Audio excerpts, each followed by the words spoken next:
On Tuesday, the Board of Health met. Segal Reese gave an update on the company that is suing the town over the tobacco regulations that were put into place. And then also quickly with the tobacco litigation, you all received a copy of that letter, which updated the recent activities. And I did talk to the attorney, and I made some notes here to help me sort of explain. Not much we have to do at this point. We don't need to do anything. The claim has been pending for quite a lot of time, and the plaintiff is looking for monetary damages from the town for the time when we passed the regulation to when the state passed the regulation. But the town actually can't be sued for monetary damages because of sovereign immunity. So the attorney has filed a motion for judgment, and the way they explained it to me was the outcomes were obviously, that they expect sovereign immunity would apply in this case, and that the regulations are lawful. That obviously there could be a judgment that sovereign immunity doesn't apply and the regulations are not lawful, but that's very unlikely. So they have filed this motion, but we still probably won't have a resolution for a couple of months because the plaintiff will respond and then, the judge will review the information. But I still feel like we're at a good spot, plenty of precedents. The regulations are lawful, and we have plenty of information in the regulations explaining why we did that. And again, also it really backs up our case that the state has done something similar. So even if our regulations are unlawful, we still have the state regulations, which are pretty much the same. But no action necessary at this point. Segal also updated the board on the COVID-19 vaccine distribution in town. The community room at the police and fire station is a location giving out the vaccine to first responders from 10 surrounding communities. The state is currently in phase 1 of giving out the vaccine, but hopes that by February it will be moved on to phase 2, which will include K through 12. Francesca Golightly, program coordinator for Impact Norwood, gave an update on their new podcast, Impaction, which deals with substance use prevention, mental health promotion, public health, and more. They are also looking for new members for the Impact Norwood Coalition, and if you are interested, please reach out. The Board of Health's next meeting will be on February 16th at 10:30 a.m. Tuesday night, the Zoning Board met with a single public hearing on their agenda. Anna Haluk, a representative for 4 Points Hotel and ProSign Graphics, went before the board to apply for new signage to be installed at the hotel. Haluk explained to the board the plans for what the sign will look like and how it will be used. I'm here to request your approval to replace the existing freestanding sign cabinet with the electronic activated changeable message board.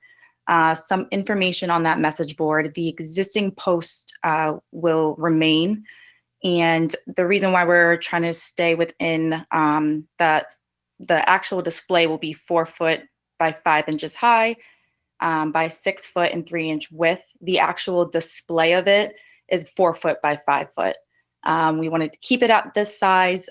When you first pull into that entrance, it's about, I think exactly 99 feet from when you pull into the entrance to when you see the sign. The sign will be single-sided, and it is equipped with a timer.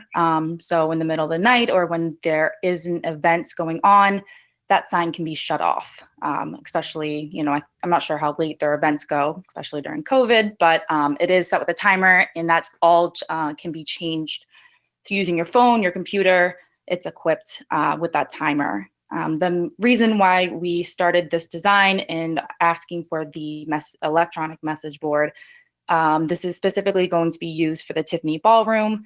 And then I'm not sure if you're familiar, I'm sure you are, but they have many weddings, corporate events, proms, holiday parties, charity galas. This way, when you first pull in, there is a Tiffany Ballroom sign on the main pylon that shows the companies and businesses that share that lot. This one, again, is specifically using for the Tiffany Ballroom. That way, when they pull in, what event is going on. It's not really going to be used for any other event except for the display of the name, time, maybe if there's a Patriots game or if there is a town event, they can display. But if there is no other event going on that weekend or nothing, it won't be used for any advertisement or anything like that. But mainly so that it can display the name of the events going on and some times. After a short discussion, the application was approved. The next ZBA meeting will be on February 2nd. Also Tuesday night, the Cable Commission met and received updates from the 3 cable companies in town, Norwood Light, Comcast, and Verizon. The big news of the night was that Comcast representative Gregory Franks announced to the Commission that Norwood Community Media will be receiving their HD channel. Jack Tolman, Executive Director of NCM, explains what it means for the viewers. Yeah, I just wanted to thank Greg. I know it was kind of a long road to get the HD channel, and I'm excited that Comcast viewers will be able to watch what we do in HD. So for the people at home, what that means is Comcast Channel 8, which is our community channel, will be broadcast in HD on channel 1072.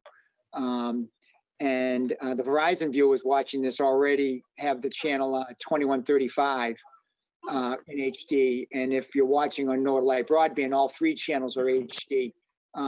So at least we know we have, the community channel on all 3 in HD at the same time. So we'll come up with a way to promote that so people will know. We'll remind them that channel 8 is HD on 1072. This is exciting. Great. We shoot everything in HD and we want everyone to see it in HD. So thank you. Following the Comcast announcement, representatives from Norwood Light and Verizon updated the Commission on the offerings at their companies. The next Cable Commission meeting will be in February. At Wednesday night's Conservation Commission meeting, the group listened to an in-depth presentation from Mark Negron on Mend. Negron presented a possible permaculture design plan for the orchid area at Endine Park. The Commission discussed several variables of the project, from local plant life to different soil distribution ideas. The Conservation Commission will meet again in the coming weeks.